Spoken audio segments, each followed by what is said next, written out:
many other schools around the place, and including abroad. So my name is Petъr Станков. I've been educated in this school. I was very happy to graduate from this school about 15 years ago. And then I started doing a PhD program here. But then something happened, then I interrupted this program and I went abroad. I finished the program abroad and then I came back here and I started teaching in this school. So I'm very happy to be back because I teach so many smart people around me. I like very much working with smart people, and I hope I'll meet you guys in one of my courses when I see you in the fall semester, right? All right. So who is actually applying to this school in a BA program? I see many familiar faces. I have been teaching in a BA program, and I'm still teaching them this year in their third years. But who is still to apply? Who are those 5 people around to whom I'm actually speaking today? Where are they? The two girls and 2 girls here, yeah. 2 guys here, and then you guys? No, you're already a student. They're for the master. They're for the master. All right, they're for the master, and you're for the BA. Yeah. All right, great. So you guys and you guys. The rest may go for a coffee or something. No. They have to stay here. All right. So the thing is. All right, so one of the things you will be studying in this school is economics. Typically, students don't like economics very much. Is this correct? You can ask the... Is this correct? No. You like economics very much? All right. All right, so listen, this is going to be about why we need to study economics. And the 2 things we need to understand about economics is that it explains decision-making processes, right? So one of the decisions you are making today is, for example, why am I here in this classroom right now? What am I doing here? Yeah, why am I wasting my time sitting here listening to Stankov talking about his biography? What is in it for me? Yeah, why am I here? Yeah, these hard questions, existential questions. Why are we... So, part of economics is about individual decision-making, individual, microeconomic decision-making. All of you make certain decisions today, tomorrow, for the future, yeah? So this is what we call microeconomic decision-making processes. Right. Of course, some of us, the macroeconomists, they study the macroeconomy. Big deal, you know? Thousands of people making decisions about their future and so on. So we aggregate this behavior on the macro level and sometimes on the international level. And once we aggregate this behavior, look at the households together, look at the firms together, look at government taking decisions about the firms, you know, then we're able to see the big picture. Yeah? So the macroeconomy is about the big picture. And we have various measures of this big picture. How does it look like in real life? Yeah? But before that, let's go to the microeconomic decision making. Again, probably those of you who are here for a number of years already, they have been to this class already. But this is a real class. Yeah, I'm giving this class on the first lecture with many new students. So, all right. So for those of you who are here, they don't need to actually pay attention too much. But those of you guys and you guys, what are your decisions? What decisions did you take today? Did you drink a coffee in the morning? Yes. Why? You don't know? It's just a habit? Yeah, just habit. It's just a habit. Did you smoke a cigarette with it? Yes. Yes? It's just a habit again. But you know why? Yeah, because it makes you feel better, doesn't it? Well, luckily, I'm finally meeting a person like myself today. You know? I also did the same thing like you guys. I mean, I smoked a cigarette and I drank a coffee. But why? In economics we study why are we doing this? Why are we doing this? And the reason we're doing this is because it turns out to be rational. So, it's rational to smoke a cigarette together with a coffee in the morning. And why is it rational? What's rationality actually? Rationality is when the benefits you get from smoking the cigarette and the coffee are actually higher than the costs.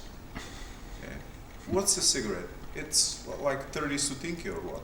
Okay? And a coffee is another 30 sutinki. So it's 60 sutinki. It's peanuts, right? It's peanuts. But the pleasure you get from it is worth much more than 60 sutinki, isn't it? Yeah? It's definitely worth much more than 50. Waking up fresh. I mean, not so fresh, but after the cigarette you get fresher. So waking up fresh, it's what, priceless, isn't it? Of course it is. So we're here. We can understand why we're here by exactly the same principle, because we expect that the benefits we get from being here in this school, in this classroom, in this hour, are going to be higher than just wandering around the city or doing nothing or clicking on Facebook, looking at all these updates that our friends make. Yeah, these are, I mean, redundant things, right? Relative to new information, you can learn. So that's why we're here. So economics versus something else is another choice we're making. There's tens of choices you can make in this school. So economics, international business, finance, and so on. So how would you rationalize your decision to, let's say, engage in finance or engage in international business versus economics? It's probably the same thing. Your expected benefits from going to economics or finance are going to be higher than the expected benefits of the alternative choice, right? So if you expect your salary in the banking sector to be, let's say, 1,500 level per month, and you expect your salary after you graduate from economics to be 400 level per month, then it's a clear-cut choice, isn't it? You go to finance, definitely, isn't it? The costs are approximately the same, but the benefits are very, very different. So once you have those benefits into account, it's a clear-cut choice. You go to finance, let's say.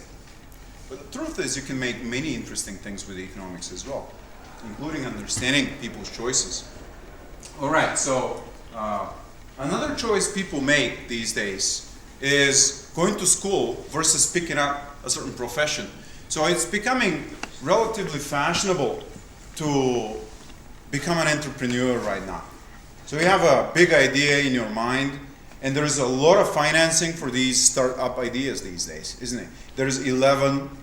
Have you heard about 11? Have you heard about Launch Hub? These things. You never heard about them. So 11 and Launch Hub and various other schemes are schemes for funding startup ideas. Yeah? You have a big idea in your head, but you don't know where to find financing for it. So these guys, you go and pitch these guys, and they're actually buying into your idea. They buy a stake in your company. You set up a company, they buy a stake in your company, and they give you 25,000 euro, right? And then once you start developing this idea further, then they can accelerate your business and give you up to 200,000 leva.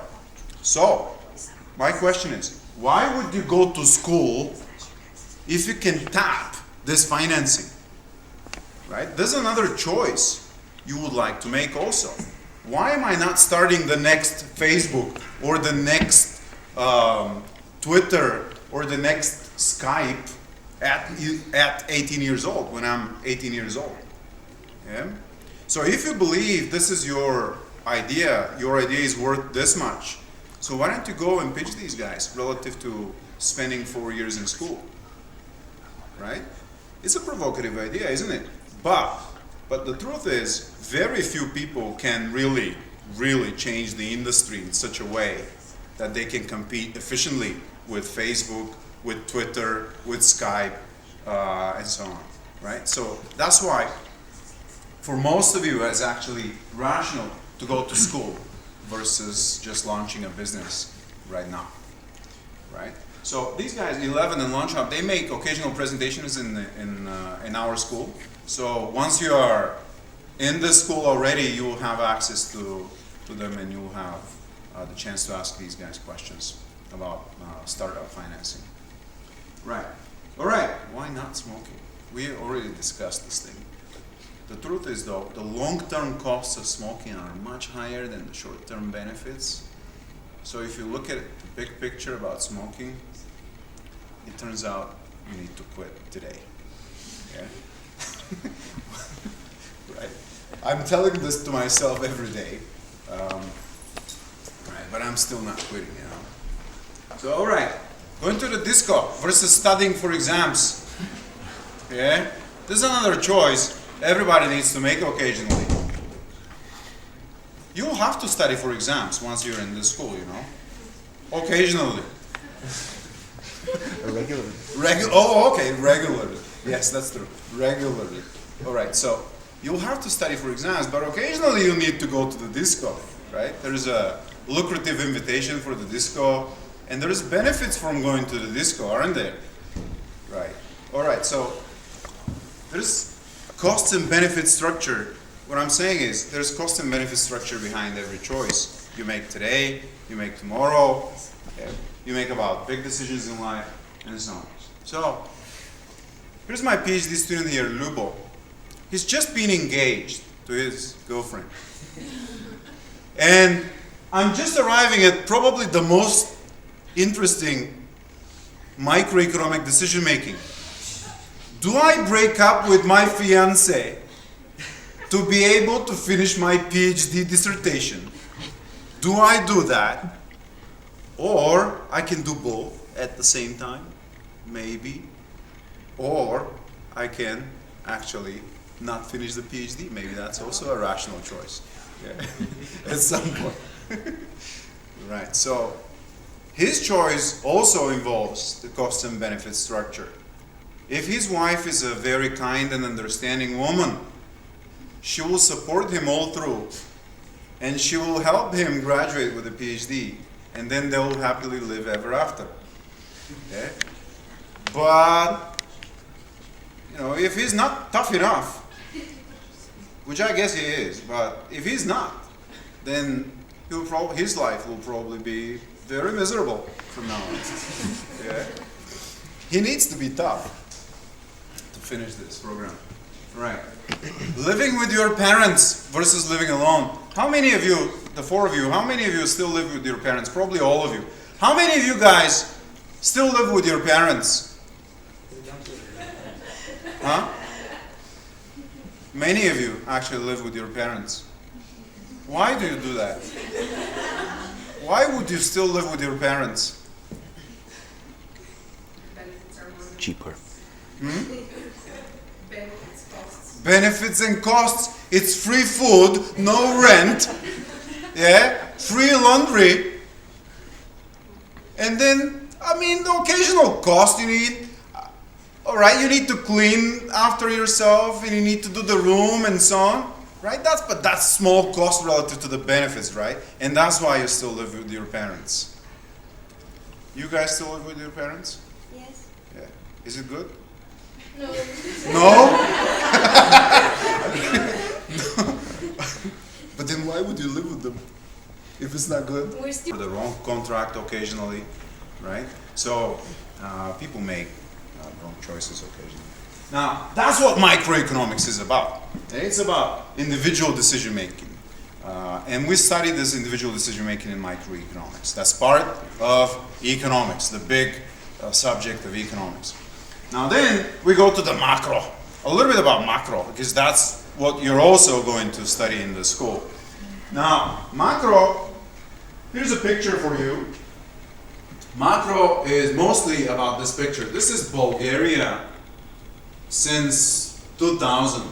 Look at the good trend Bulgaria has been enjoying since 2000 until approximately the third quarter of 2008. That's the Bulgarian economy. We have various measures of how to measure the Bulgarian economy and various other economies as well.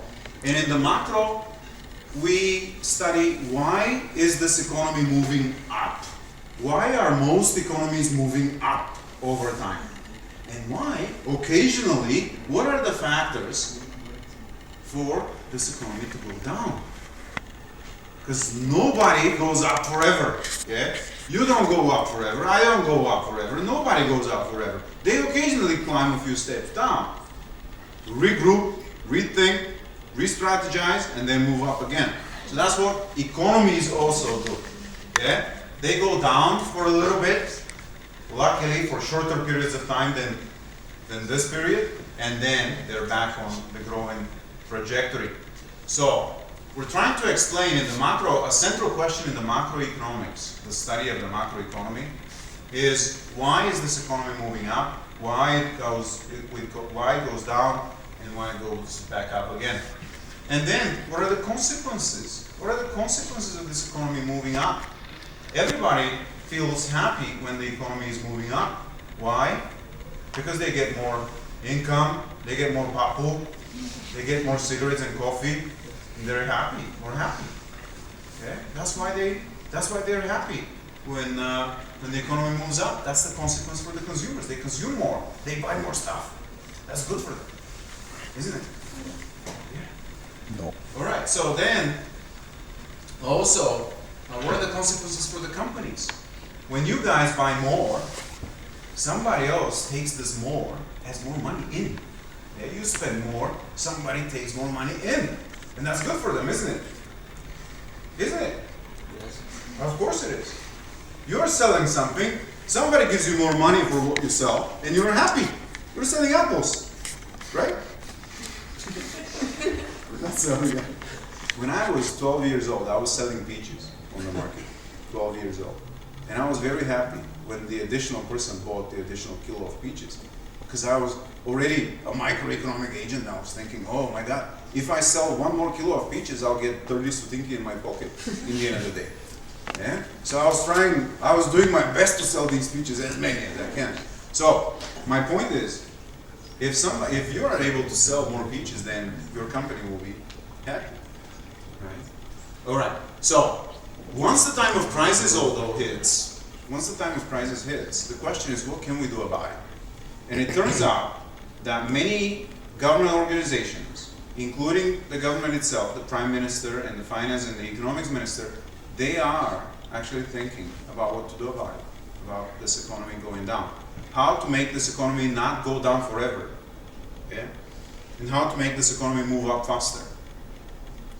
Right. So the government, however, is not the only agent who makes these decisions. The central bank is another agent, right? So in macroeconomics, we're studying the decision making of the government and of the central bank as well. So we're looking at those tools that the government and the central banks employ to be able to get the economy up to speed again. Right? And finally, how exactly should we do this if we are the government, if we're the central bank? So have a look at this. Many decision-making processes, many interesting things about the economy. So what can you do about it? What can you do with this knowledge?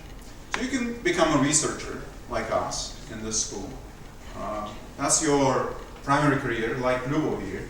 I'm lucky that he came, otherwise I will not be thinking about researchers today. Right? So you can become a researcher. You can become a consultant. Consultants are very, very well paid professionals. Very well paid professionals. It's true that their lunch break is at 7 p.m. That's true. Right? But still, they get a lot of money, and you can do a consulting job with economics. That's for sure. Especially if you guys know econometrics. Especially if you guys know econometrics. So econometrics is how we quantify things in economics, how we quantify these decision-making processes, and how we build relationships in a quantitative sense between them. Right? So you can work for NGOs, non-government organizations. I've been working for an NGO, for a non-government organization, for 2 years before I went abroad.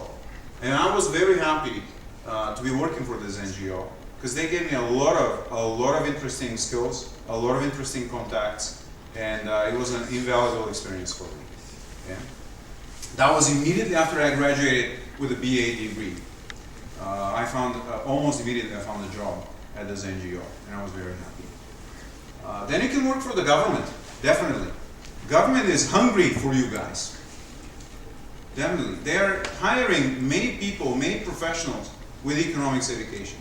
So you can do a lot of things at the government. You can be experts at some government agency, looking at, for example, competitive practices in the oil sector in Bulgaria, yeah, you can do that, right? You can go for the banking sector as well, work for the commercial banks, and later on, perhaps, you can go for the central bank. Central bank is hiring very, very well qualified guys. So it's probably not a startup position at the central bank, but at the commercial bank, definitely, you can find a job at a commercial bank with economics. And of course, you can be entrepreneurs. So as a final note, you can do many things with economics. You can do many things with micro alone, and you can do many things with macro alone. Yeah?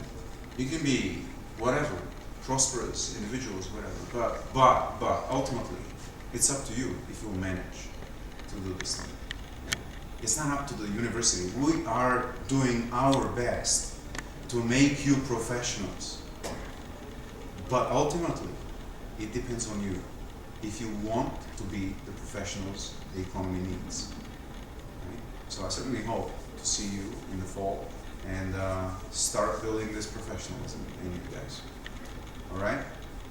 Okay. See you in the fall. Right? Okay. Thanks. Thank you.